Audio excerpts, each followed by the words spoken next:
Assalamualaikum warahmatullahi wabarakatuh.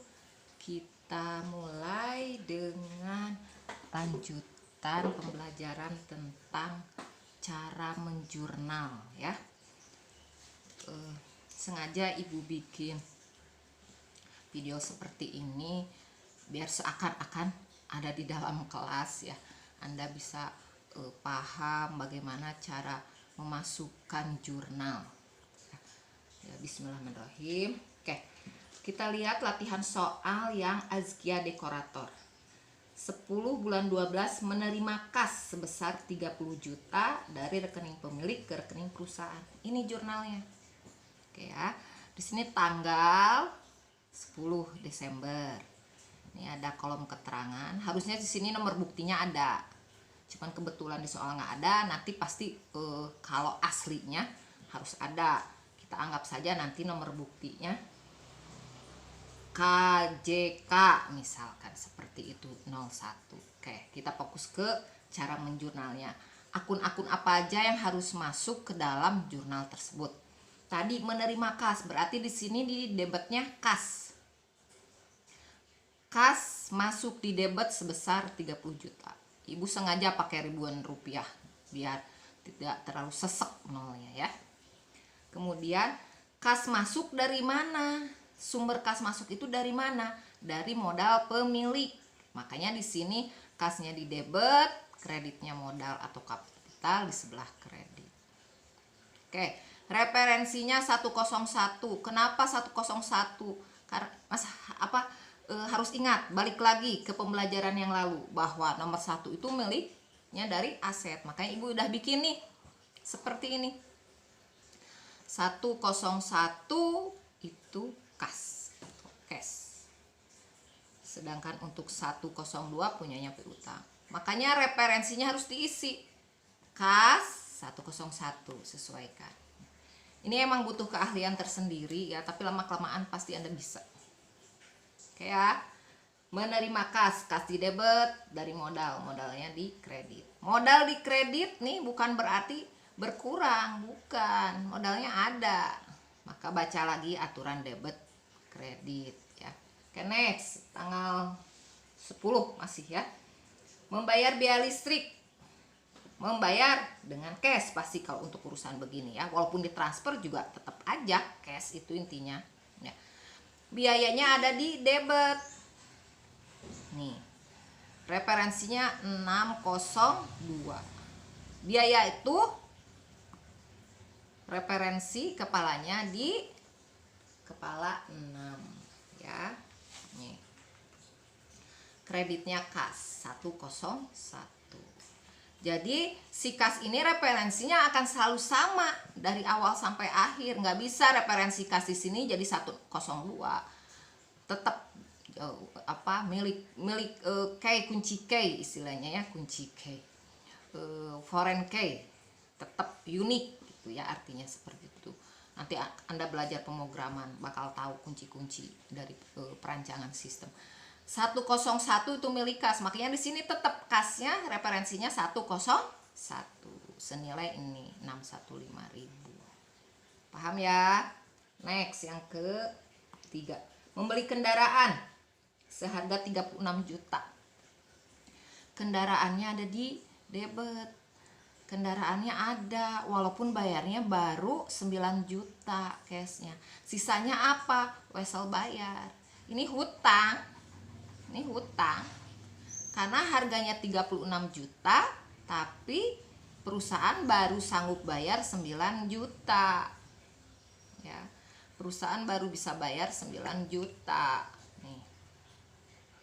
Sisanya apa? Ya hutang, wesel bayar itu. Jadi perusahaan pakai wesel bayar. Kendaraan referensinya 105.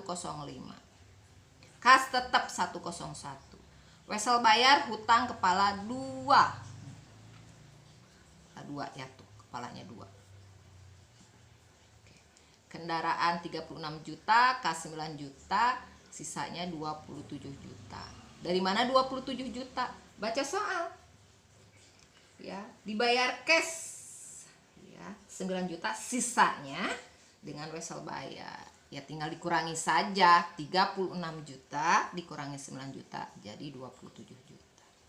Oke, transaksi tanggal 14. Next. Menerima pesanan mendekorasi gedung sebesar 10 juta. Uangnya akan diterima tanggal 21. Ini transaksi tanggal 14. Nanti dibayarnya tanggal 21. Berarti kan istilah kalau bahasa Sunda mah dianjuk ya. Perusahaan jadi punya piutang. Pekerjaannya dikerjakan dulu, tapi nanti dibayarnya belakangan. Berarti itu namanya piutang atau tagihan. Nih, piutang atau tagihan sebesar 10 juta. Piutang referensinya 102. Kreditnya apa? Pendapatan atau revenue. Kenapa pendapatan? Iya, perusahaan nanti ya kalau sudah dibayar nih, pada saat sudah jatuh temponya bakal dapat duit dari mana? Dari pendapatan. Ini udah termasuk pendapatan walaupun duitnya belum keterima. Makanya di sini piutang, kreditnya pendapatan. Pendapatan kepala 5. Oke ya. Next, transaksi berikutnya. Ini paling dasar banget perusahaan jasa tuh. Kalau workshop dan sertifikasi itu nanti perusahaan dagang ya. Oke, tanggal 15. Membeli perlengkapan supply secara tunai. Membeli.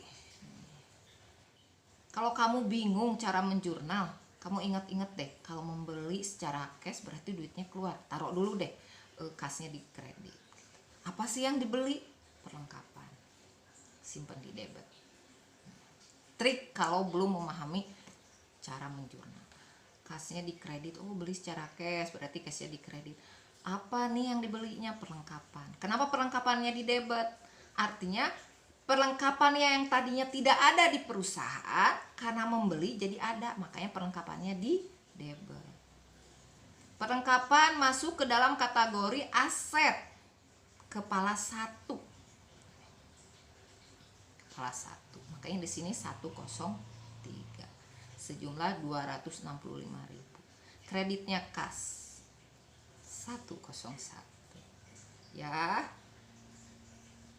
Next, tanggal 16, menerima uang kas untuk pekerjaan yang telah selesai. Kalau tadi dianjuk ya, sekarang mah pekerjaannya dikerjakan terus langsung dibayar. Nih tanggal 16. Menerima uang cash untuk pekerjaan yang telah selesai dikerjakan. Nih, kas. Menerima dekorasi, kan ceritanya perusahaannya dekor, mendekor, udah selesai pekerjaannya dibayar. Di debitnya berarti kas, kreditnya pendapatan. Bu, apa bedanya pendapatan di sini ya yang tanggal 14 yang di sininya piutang dengan pendapatan di sini? Sama saja. Itu merupakan keuntungan bagi perusahaan atas pekerjaan intinya. Kan pekerjaan intinya apa? Azkia dekorator. Kalau ini mah dianjuk ya, kalau ini dibayar cash.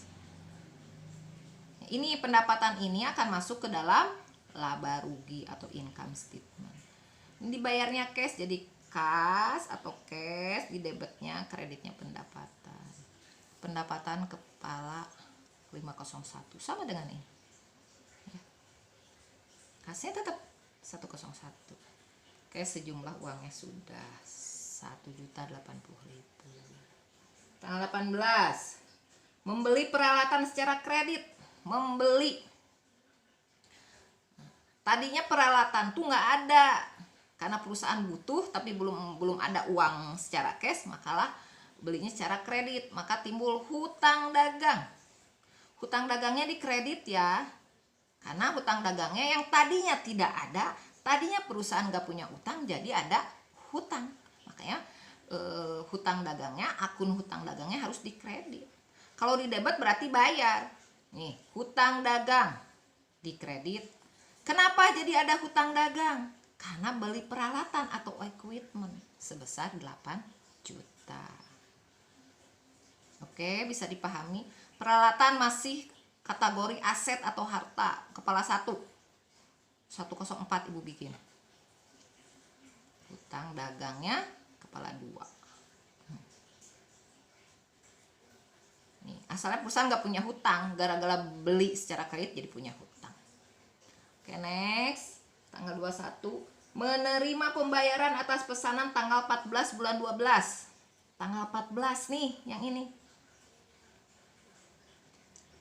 Punya tagihan, dibayar pada saat sudah jatuh tempo sama orang yang nyuruh mendekornya. Makanya yang tadinya piutangnya di debit berubah menjadi di kredit karena dibayar. Dibayarnya pakai apa? Pakai kas. Makanya kas